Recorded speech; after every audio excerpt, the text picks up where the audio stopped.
6 months ago, my father in law passed away. In the months that followed, my husband Kareem spent 5 full days clearing out a storage unit. 5 days.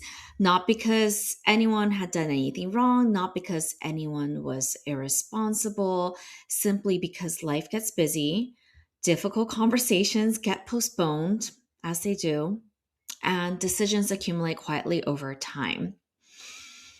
And as my husband sorted through boxes, paperwork, forgotten purchases, sentimental belongings, hidden secrets, and things nobody quite knew what to do with, I kept thinking, I wish we'd started sooner. Not because this really was about the stuff, but it was about the decisions, the stories, the unanswered questions, and the burden that often lands on the people we love the most when we're no longer here to answer them. One of the reasons why I wanted to make this video is because there's a huge misconception around legacy decluttering. Many people think it's something that you do in your 70s or 80s or something you think about when you're old, something called Swedish death cleaning. But what I've learned as a master KonMari consultant and end of life doula is that this work isn't really about death. It's about love. It's about reducing future stress for the people that we care about. And it's about making things easier while we are still here. In fact, I started my own legacy decluttering journey in my 30s. I was inspired by my mom. I've watched her do this since I was a teenager because of what she had to because of what she had to go through, clearing out her parents' belongings. She vowed to herself she will never leave that burden onto us. And it's also not because I'm expecting something to happen to me, but because life is also unpredictable. We experienced two profound losses last year. Our best friend, who was at peak vitality, got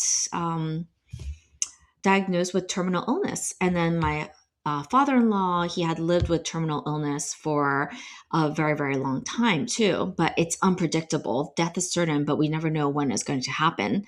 And also because I've seen how much emotional and practical work families are often left to navigate during times of grief.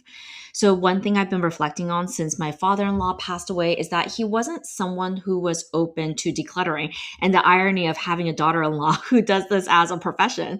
And I want to say that with a great deal of compassion, not because he didn't love his family, and not because he wanted to leave a burden behind intentionally, and not because he was lazy or irresponsible. The truth is, he carried a lot of trauma that he wasn't ready to put down.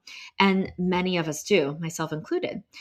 Sometimes the things we keep aren't just things, they're memories, they're identities, they're reminders of what we've been, who we've been, their evidence of what we've survived. And as a KonMari consultant who guides people through decluttering, I often see people assume that letting go is simply a practical decision, but it rarely is. The deeper I go into this work, the more I see that decluttering is often grief work. It's identity work. It's trauma work. It's learning to trust that who we are is not contained in the objects themselves. And looking back now, I don't wish that my father-in-law had suddenly become a minimalist. I don't wish he'd had gotten rid of everything.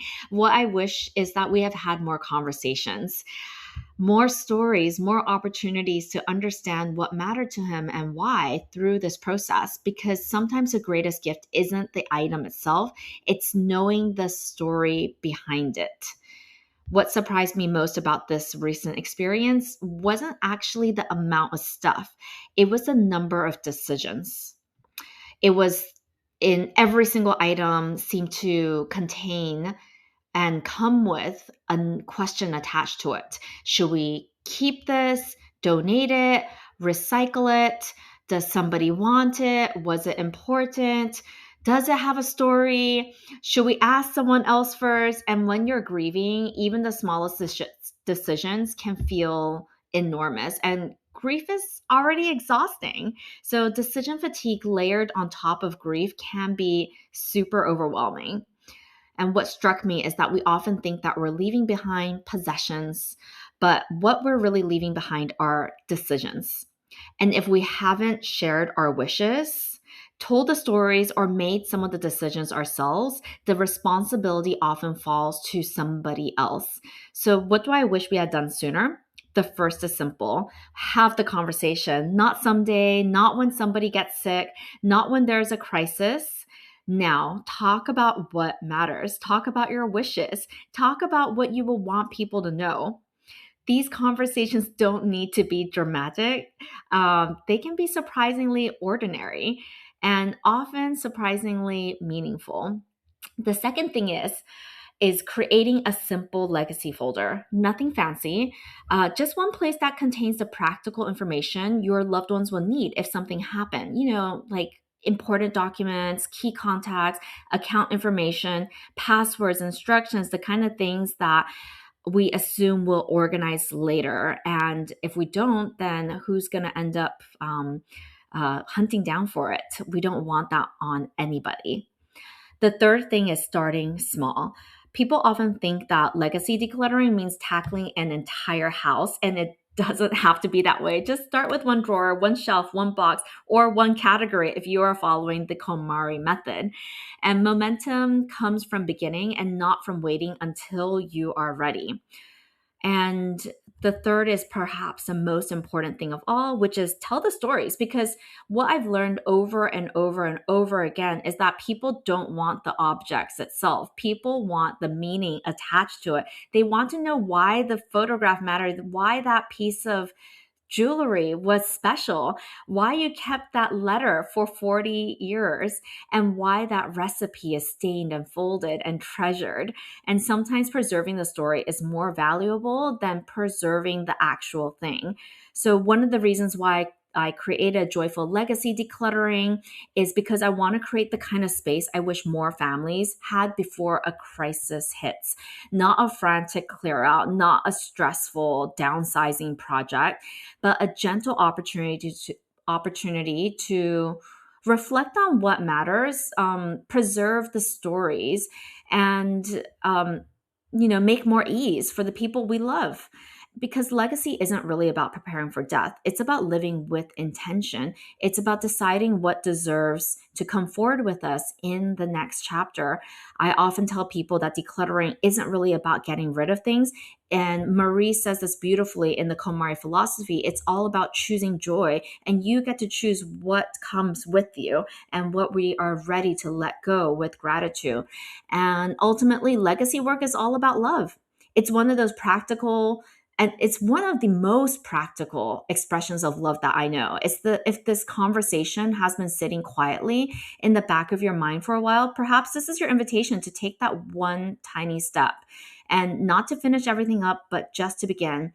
And I'd love to hear in the comments, what's one thing you wish your loved ones knew about what matters most to you? And if you'd like support taking those first steps, my Joyful Legacy Decluttering program is beginning next week. The next cohort is beginning next week.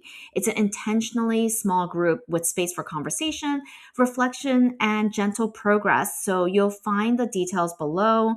And thank you so much for being here. In the next video in this series, we will explore KonMari versus Swedish Death Cleaning, and what each approach gets right, and why I believe there's wisdom in both. So until then, take care of yourselves and the people that you love.